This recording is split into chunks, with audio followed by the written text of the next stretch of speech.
Hello everyone, welcome to being teacher. I hope आप सभी अच्छे होंगे। आप सभी के लिए गुड न्यूज़ ये है कि जो बच्चे शिक्षक भर्ती की तैयारी कर रहे हैं उनके लिए अभी प्राथमिक शिक्षक भर्ती का तो नोटिफिकेशन नहीं आया है। उसके इंतज़ार में भी ना बैठें, क्योंकि अगर आप किसी एक चीज़ के इंतज़ार में बैठते हैं तो वो आपको मिल भी सकती है और नहीं भी मिल सकती है। तो इसीलिए आपको मेरा जो सजेशन है वो ये है कि आप अदर वैकेंसीज़ में देखें। वो भी टीचर की वैकेंसीज़ अगर चाहते हैं तो टीचर की वैकेंसीज़ को लेकर के हम आज डिस्कस करेंगे। और ये नोटिफिकेशन जो है कम से कम 10,000 पोस्ट के लिए आया हुआ है। ठीक है, कम से कम 10,000 पद हैं और इसमें इंग्लिश, हिंदी, मैथ, साइंस और संस्कृत सभी सब्जेक्ट्स को लेकर के यहाँ पे इवन सोशल साइंस को भी लेकर के यहाँ पे जो है पोस्ट इसमें आई हुई हैं। तो चलिए इस नोटिफिकेशन को हम पूरा डिस्कस करेंगे। और अगर आप चैनल पर नए हैं तो सब्सक्राइब कर लीजिए। आपको ये फॉर्म कैसे भरना है वो भी मैं आपको बताऊंगा, और अदर स्टेट के भी जो बच्चे हैं वो इस फॉर्म को फिल कर सकते हैं। फ़ीस इसकी 350 रुपीज़ है, बहुत ज़्यादा फ़ीस नहीं है। ठीक है, तो इसमें हम डिस्कस करेंगे इसमें एलिजिबिलिटी क्या चाहिए और इसके लिए कौन कौन से जो डॉक्यूमेंट्स हैं वो कौन कौन से डॉक्यूमेंट्स लगेंगे और क्या वेबसाइट रहेगी इस पर आप फॉर्म फिल करेंगे। तो चलिए स्टार्ट करते हैं। इसमें जो पद हैं वो इंग्लिश के लिए 1668 पद हैं और इसमें सामान्य क्षेत्र, टीएसपी क्षेत्र और शहरिया क्षेत्र, ठीक है, इन चीज़ों के लिए दिए गए हैं। हिंदी के लिए कुल 1298 पद हैं, गणित के लिए कुल 1613 पद हैं। ठीक है, संस्कृत, विज्ञान, सामाजिक विज्ञान, पंजाबी और उर्दू, मतलब इन सभी पदों के लिए वैकेंसीज निकाली गई हैं। ठीक है, अब हम उसके बाद आते हैं, देख लेते हैं कि मतलब यहाँ पे देखिए, अगर रिजर्वेशन को लेकर के हम बात करें तो रिजर्वेशन जैसे कि यूपी में, मध्य प्रदेश में अपने स्टेट वालों के लिए जो ईडब्ल्यूएस वगैरह का आरक्षण होता है, तो यहाँ पे इन्होंने ईडब्ल्यूएस का आरक्षण नहीं दिया है। जो राजस्थान के बच्चे हैं उनके लिए थोड़ा सा जो है ये मतलब अच्छी खबर नहीं है। राजस्थान राज्य के अन्य पिछड़ा वर्ग, अति पिछड़ा वर्ग एवं आर्थिक रूप से कमजोर वर्ग के लिए आरक्षित पदों हेतु पात्र व उपयुक्त अभ्यर्थी उपलब्ध नहीं होने पर, ठीक है, इन पदों को नियमानुसार सामान्य प्रक्रिया से भरा जाएगा। अब उपयुक्त अभ्यर्थी उपलब्ध नहीं होने पे ये पहले से ही डिसाइड कर लिया है इन्होंने, मतलब अभी फॉर्म भरने के लिए भी इन्होंने नहीं किया है। तो चलिए कोई नहीं, अब यहाँ पे जो इन्होंने दिया है वो मैं आपको बता रहा हूँ। उसके बाद में यहाँ पे इन्होंने एलिजिबिलिटी दी हुई है। ठीक है, देखिए यहाँ पे आपकी योग्यता क्या होनी चाहिए।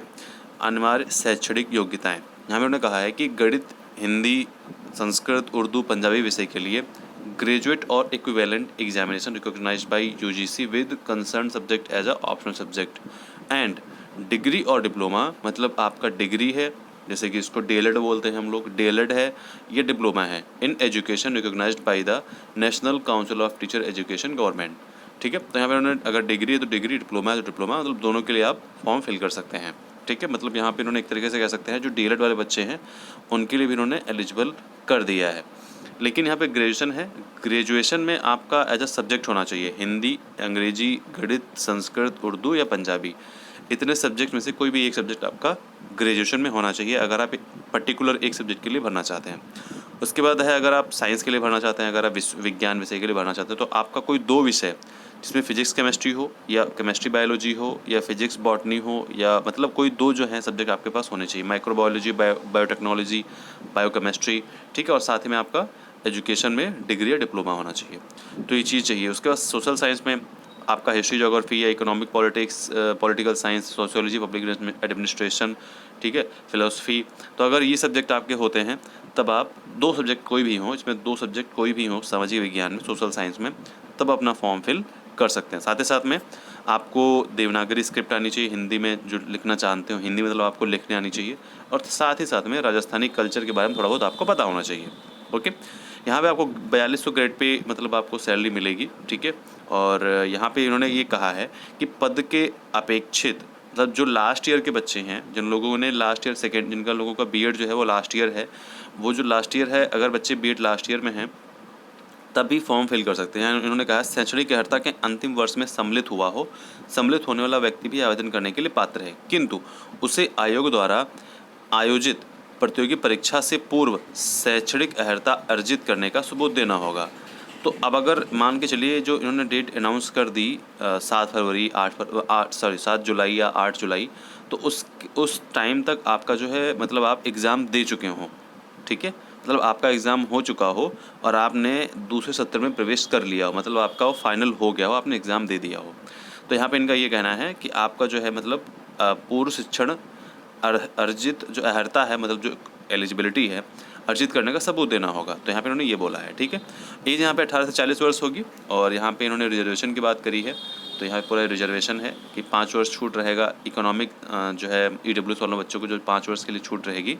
तो ये सिर्फ राजस्थान में भी लागू हुआ है कि जो जनरल कैटेगरी से जो EWS से बिलोंग करते हैं उनको 5 वर्ष की जो है छूट देने जाने लगी है, ठीक है। और यहाँ पे जो महिलाएं हैं उनको 10 वर्ष की है, ठीक है। जो सामान्य वर्ग की जो महिलाएं हैं उनको 5 वर्ष की जो है वो छूट है यहाँ पे। उसके बाद और भी यहाँ पे नोटिफिकेशन जो है मतलब यहाँ पे छूट दी हुई है, आप लोग ना पॉज करके इसको देख सकते हैं। जो मेन था मैंने आपको बता दिया है। उसके बाद में यहाँ पे हम देख लेते हैं कि अदर स्टेट के लोग अप्लाई कर सकते हैं या नहीं कर सकते हैं, वो चीज़ भी थोड़ा सा देखना ज़रूरी है। क्योंकि यहाँ पे जो है कैसे क्या चयन प्रक्रिया होगी, उन्होंने ये कहा है कि जो नॉर्मलाइजेशन भी किया सकता है, स्केलिंग भी किया सकता है, वो ये लोग अपने हिसाब से करेंगे। कोई ज़रूरी नहीं कि हो ही, या कोई ज़रूरी नहीं कि नहीं होगा, ठीक है। और परीक्षा के स्थान और टाइमिंग क्या रहेगी अभी इन्होंने नहीं डिक्लेयर किया है। और आवेदन जो है लास्ट डेट जो है वो 10/5/2022 रात्रि 12 बजे तक है, मतलब 10 मई 2022 तक, ठीक है। और 11/4 मतलब 11 अप्रैल से स्टार्ट हो जाएगा आवेदन। तो यहाँ पे ये वेबसाइट दी हुई है, ये वेबसाइट आप देख लीजिए और ये वेबसाइट आप देख लीजिए। दोनों वेबसाइट दी हैं, दोनों वेबसाइट में से आप जाकर के किसी वेबसाइट से ऑनलाइन जो है कर सकते हैं, ठीक है। उसके बाद में यहाँ पे देखिए दिया हुआ है कि राजस्थान राज्य के अन्य पिछड़ा वर्ग, अति पिछड़ा वर्ग की क्रीमी लेयर श्रेणी में आवेदक तथा राजस्थान राज्य से भिन्न राज्यों के अनुसूचित जाति, जनजाति, अन्य पिछड़ा वर्ग, अति पिछड़ा वर्ग, आर्थिक रूप से कमज़ोर वर्ग, ये जो सभी लोग हैं ये सारे के सारे जो हैं सामान्य वर्ग के अभ्यर्थियों के लिए जो है घोषित किए जाएंगे। ये सामान्य वर्ग के अंतर्गत ही आएंगे, ठीक है। इस सामान्य वर्ग के अंतर्गत आएंगे, मतलब आप जनरल कैटेगरी से ही बिलोंग करेंगे अगर आप दूसरे स्टेट से हैं और राजस्थान में आप एग्ज़ाम देने जाते हैं। आपको कोई भी छूट वहाँ पे नहीं मिलेगी राजस्थान में, ठीक है। और आपकी इसकी जो फीस है वो 350 रुपीज़ रहेगी।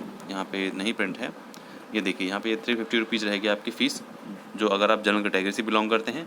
EWS वाले जो हैं वो 250 रुपये, ठीक है। और जो निःशक्त जन है राजस्थान की ST SC जाति हैं उनको 150 रुपये। TSP क्षेत्र की जो ST SC की जाति हैं वो 150 रुपये, ठीक है। इनके यहाँ भी ये फीस है। अब हम सिलेबस देख लेते हैं।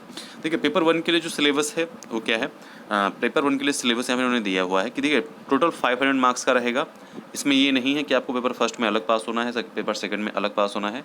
दोनों के जो है सब्जेक्ट जो नंबर है दोनों के वो काउंट किए जाएंगे और डिवाइडेड बाई 500 पे आपका डिक्लेयर किया जाएगा। मगर आप मान लीजिए आप 300 मार्क्स ले आए तो कट ऑफ कितनी जाएगी, कैसे क्या चीज़ें होंगी वो डिसाइड होगा, ठीक है। ऐसा कुछ भी नहीं कि पेपर सेकंड में इतने लेके आने हैं, पेपर फर्स्ट में इतने ही लेके आने तभी आप पास होंगे।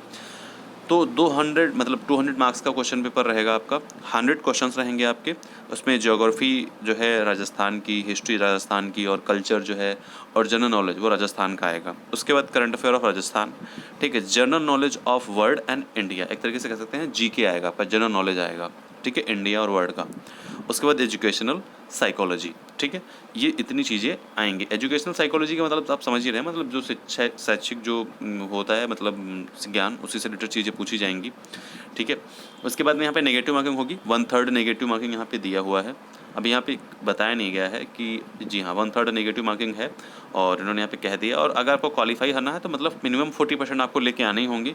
और अगर आप जो है मतलब अगर अच्छा लेके आते हैं तो मतलब आप उस जो क्या बोलते हैं जो कट ऑफ आएगी इसमें आप अंदर भी आ सकते हैं। मतलब मिनिमम क्वालिफाई जो है 40% लेके आना है यहाँ पे आपको, इन्होंने ये कह दिया है, ठीक है।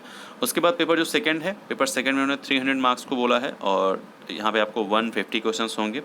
और जो यहाँ का जब सिलेबस होगा वो ये होगा कि knowledge of secondary and senior secondary standard about relevant subject matter. आप जो भी सब्जेक्ट, अगर आप साइंस से भर रहे हैं तो आपको 2 सब्जेक्ट में उनको अच्छे से पढ़ना है, ठीक है। साइंस में तो आपको तीनों पढ़ना है, फिजिक्स, केमिस्ट्री, बायोलॉजी, ठीक है। साइंस में आपको तीनों पढ़ना है, ओके।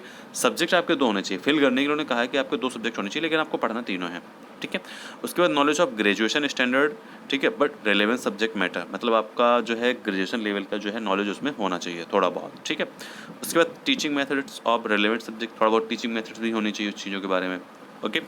तो यहाँ पे इन्होंने second and scope of papers, यहाँ पे इन्होंने कहा है कि the syllabus of scope of paper of the examination will be prescribed by the commission and Rajasthan staff selection service board appointed authority as the case में बी फॉर, मतलब यहाँ पे ये कहना है इनका कि जो पेपर रहेगा उसका जो लेवल रहेगा वो सब चीज़ें क्या डिसाइड करेगा, Rajasthan staff service selection board decide करेगा।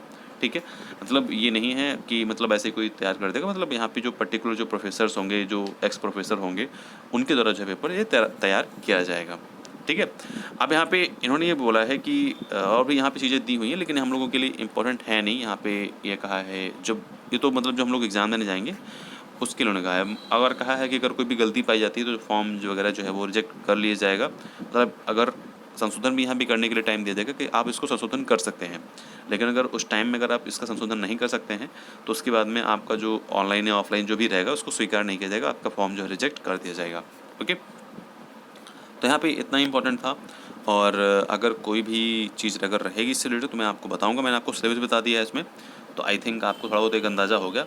जब डिटेल सिलेबस आएगा तो मैं आपको एक्सप्लेन कर दूंगा, ठीक है, जैसे कैसे क्या पढ़ना है। ओके, तो चलिए मिलते हैं नेक्स्ट वीडियो में। Bye bye.